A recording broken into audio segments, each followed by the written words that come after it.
A metal wire is of length L and magnetic moment capital M. Okay, तर या ठिकाणी metal wire दिलेली आहे आणि या मेटल वायरची जी लेंथ आहे ती किती दिलेली आहे तर स्मॉल एल एवढी दिलेली आहे आणि याचं जे मॅग्नेटिक मोमेंट आहे ते किती दिलेलं आहे कॅपिटल एम इतकं. त्याच्यापुढे what is the new magnetic moment if it is bent in L shape. तर बघा त्याच वायरला आपल्याला काय करायचं यल शेपमध्ये या ठिकाणी बेंड करायचं आहे. ओके, आणि या वायरचं मॅग्नेटिक मोमेंट किती असेल ते आपल्याला फाईंड करायचं. मग याचं जे मॅग्नेटिक मोमेंट आहे ते आपण काय करू सपोज M1 घेतलं. आता याच वायरपासून या यल शेप बनवायचा आहे म्हणजे याचा अर्थ याची जी लेंथ आहे ती याची अर्धी होणार मग ती किती झाली तर L/2. इकडची बी लेंथ किती असणार तर L/2. पण आपण काय करत असतो डायरेक्टली याच्या एंडपासून तर याच्या एंडपर्यंतचं डिस्टन्स मेजर करतो. सपोज या पॉईंटला आपण A कन्सिडर केला, हा पॉईंट B कन्सिडर केला आणि इकडचं काय घेतला C. मग आपल्याला AC डिस्टन्स फाईंड करावं लागेल. इथं जी लेंथ आहे डायरेक्टली एंड टू एंड आहे या पहिल्या केसमध्ये, त्याच्यामुळे काय अडचण नाही. पण दुसऱ्या केसमध्ये आपल्याला ते फाईंड करावं लागेल. ठीक आहे, मग एक काम करू. आधी सर्वात पहिले मॅग्नेटिक मोमेंट का असतं त्याचा फॉर्म्युला घेऊन टाकू. त्याच्या आधी हा बघा क्वेश्चन 2022ला आलेला होता. याचं A ऑप्शन दिलेलं आहे M/2, B ऑप्शन दिलेला आहे M/√2 आणि C ऑप्शन दिलेलं आहे 2M आणि लास्ट D ऑप्शन दिलेलं आहे M. तर आता या 4 ऑप्शनपैकी या क्वेश्चनचा करेक्ट आन्सर का असलं पाहिजे तर आपण याला सॉल्व करूया सर्वात पहिले आणि मग डिसाईड करू. सर्वात पहिले एक काम करू, मॅग्नेटिक मोमेंट का असतं त्याचा फॉर्म्युला लिहून टाकू. ठीक आहे, मग सर्वात पहिले आपण याचा फॉर्म्युला या ठिकाणी राईट करू. Magnetic moment. आता मॅग्नेटिक मोमेंटचे 2 फॉर्म्युले आहे. तर पहिला आहे करंट इनटू एरिया.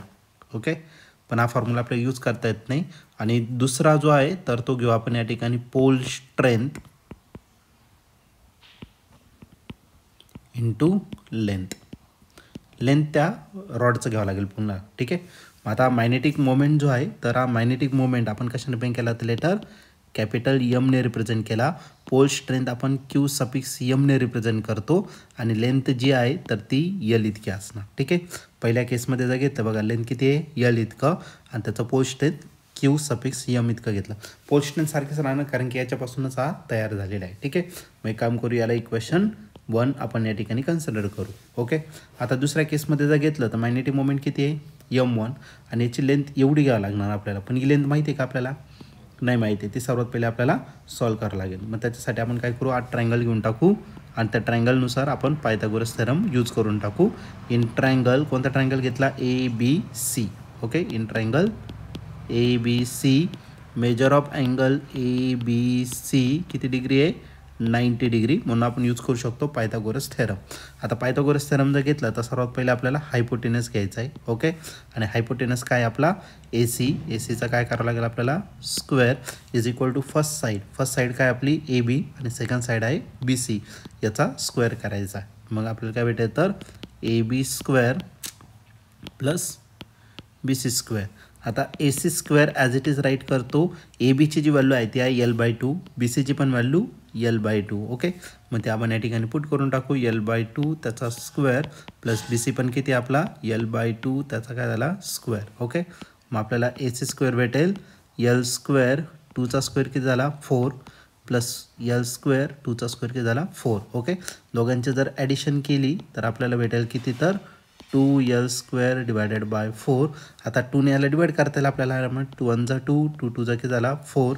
मग आपला जो AC स्क्वेअर भेटेल हा AC स्क्वेअर भेटेल L square divided by 2.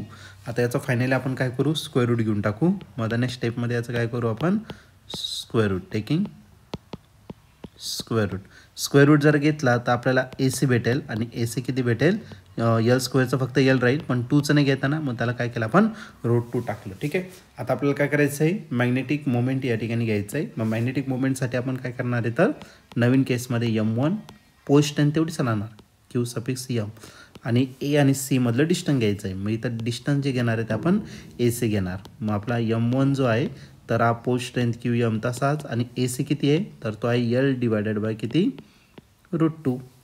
Okay, याला आपण काय करू इक्वेशन नंबर 2 कन्सिडर करू.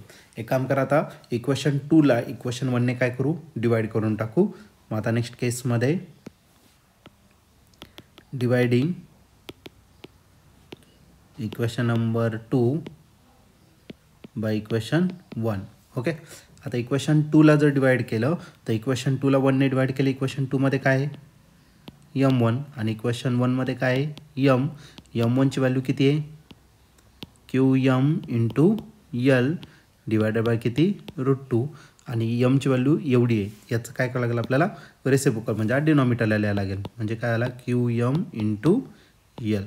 आता नेक्स्ट केसमध्ये इथला QM सोबत QM कॅन्सल, L सोबत L काय आला कॅन्सल झाला, म्हणजे आपला मॅग्नेटिक मोमेंट जो आहे M1 डिवायडेड बाय M हा किती भेटेल तर 1/√2. हा M इकडे डिवायडेड आहे, इकडे काय करा मल्टिप्लाय करा, मग आपल्याला M1 भेटेल आणि तो किती भेटेल तर M डिवायडेड बाय √2 आणि याचं आपलं काय असणार फायनल आन्सर. ओके, मग मॅग्नेटिक मोमेंट जो आहे नवीन L शेपमध्ये बेंड केल्यानंतर त्याचं मॅग्नेटिक मोमेंट असेल M डिवायडेड बाय किती √2. ओके, आता आपण 4 ऑप्शन बघू आणि या 4 ऑप्शनपैकी ऑप्शन नंबर बी जो आहे तो आपल्या या ठिकाणी करेक्टली मॅच झालेला आहे, म्हणून आपल्या क्वेश्चनचं जे करेक्ट आन्सर असणार ते ऑप्शन बी म्हणजेच काय M डिवायडेड बाय √2 हे त्याचं फायनल आन्सर असेल.